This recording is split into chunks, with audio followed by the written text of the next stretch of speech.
So we have a frame of reference so that when we follow this little presentation with more dancing, he'll be a slightly more informed, again, to not make Yiddish dance as, to not say, oh, Jewish dance, so that means it takes an Israeli dance or it takes a Yemeni dance and stuff.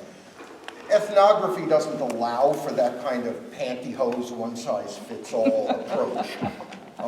We need specificity and we need cultural context in order to understand why music and the culture functions the way it does. So basically, again, when we talk about klezmer, which is a contraction, does anyone know what the term means or what it's designed? Like you, I know. Come on, I got a shill in the house. All right, she knows too much. I'd like to go on record as saying she knows too much. KlezKamp, and which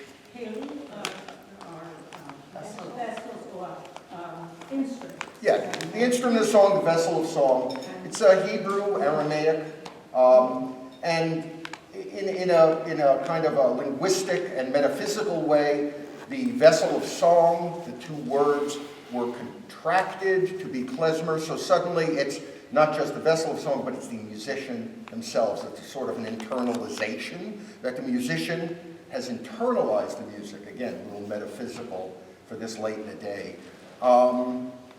And it really reflects the tradition.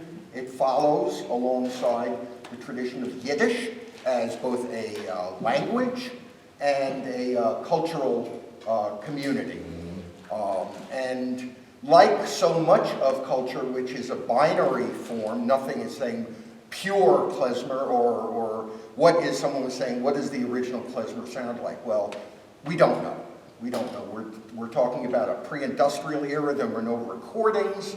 There was no printed music. The first published music of any note really wasn't until the end of the 19th century. The Kostakovsky would be the first published 1911. Was there anything in Europe prior to that?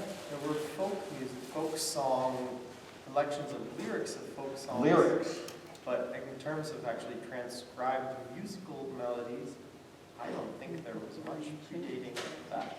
So we're talking about oral history. We're talking about a transmission, like a game of telephone. And as well, we have information that's recorded as far back as kind of 1906.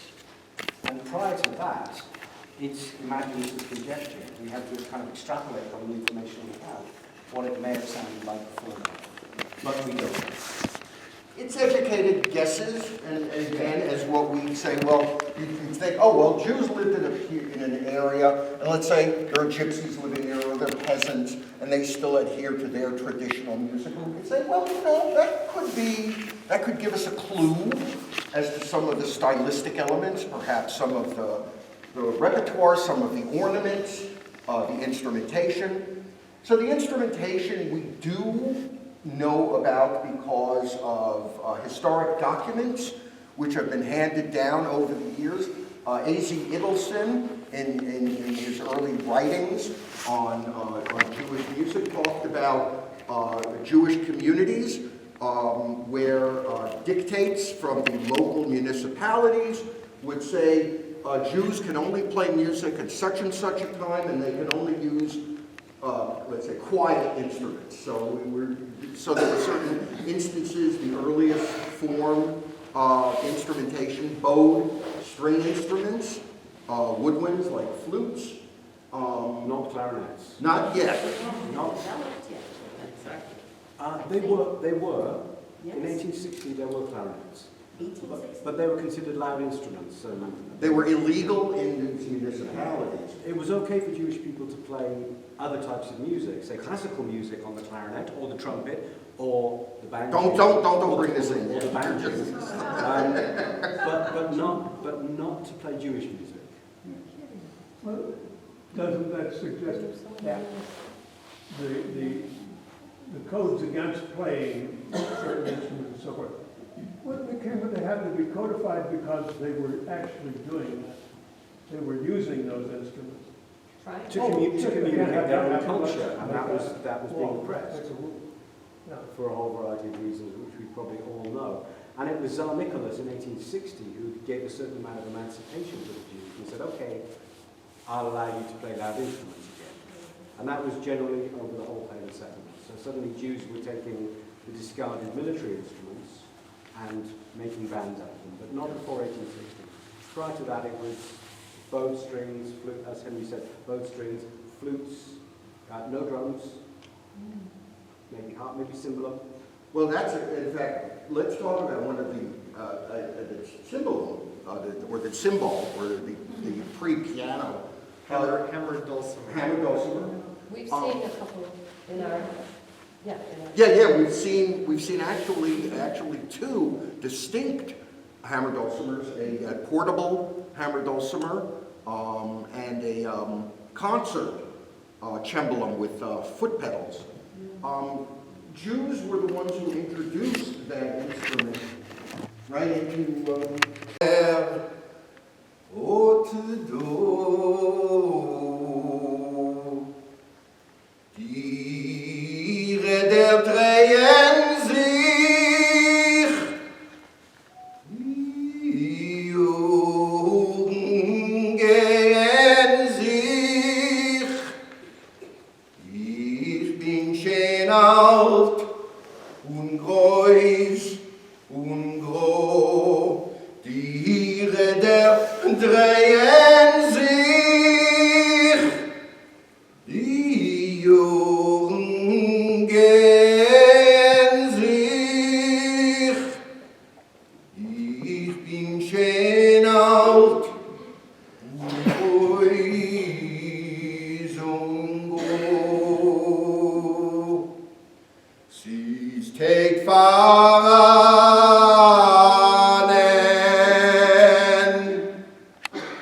will sich der Mannen.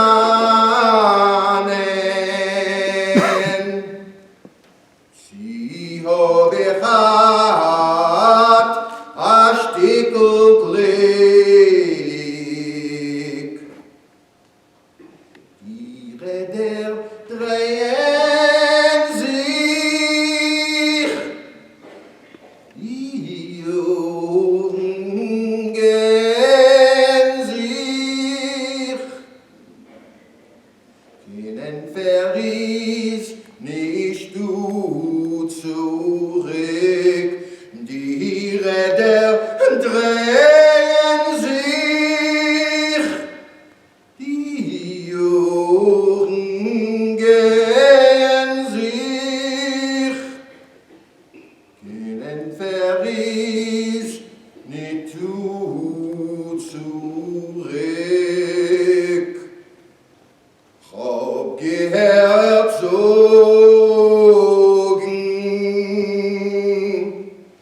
men wird mich verjogen.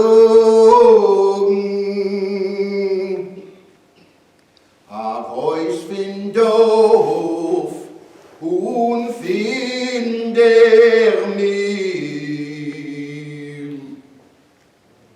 Die Räder drehen sich, die Jungen gehen sich, una Neck, una Ziel, die Räder drehen sich, die Jungen gehen sich, una Neck, hat Ziel, wie will ich wohnen? Wer wird mich scheunen? Ich bin schön alt, ich bin schön mies.